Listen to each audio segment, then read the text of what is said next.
到新闻的现场，健康吃饱子，要来关心健康的话题。来看到台中市一个姓王的查甫囡仔，去年4月底因为徛铁马跋倒，倒病的骨头骨破做13块，唔知人。经过急救了后，1个月后已经好啊。出院了后，因为还有一个病母，影响到心经功能，搁再手术一解，上尾用3D 拍印的方式定做头壳骨，看起来跟一般人同款。中秋节要来啊，厝内人特别带伊登去病院，感谢医疗团队给治疗。 手部协调部分恢复得非常好。送月饼还有亲手写的卡片，姓王的阿弟啊，中秋节回去病院，要感谢伊的救命恩人。谢谢主任，谢谢。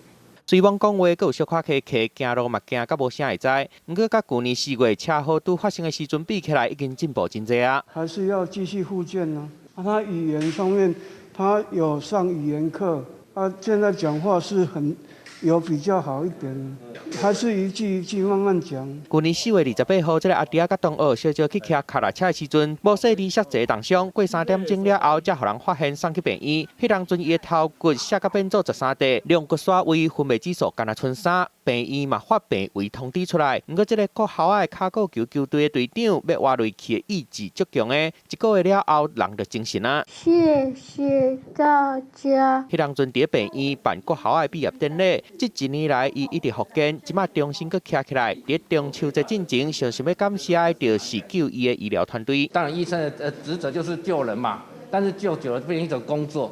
只有他红字小弟弟也鼓舞了我，因为我看到他就是一大堆的奇迹嘛。那我看他一直进步，就让我觉得说，人真的当医生。 什么事情都不能放弃。即天爸爸带后生登去病院，表示因的感谢，嘛，互人看到就感动的。记者综合报道。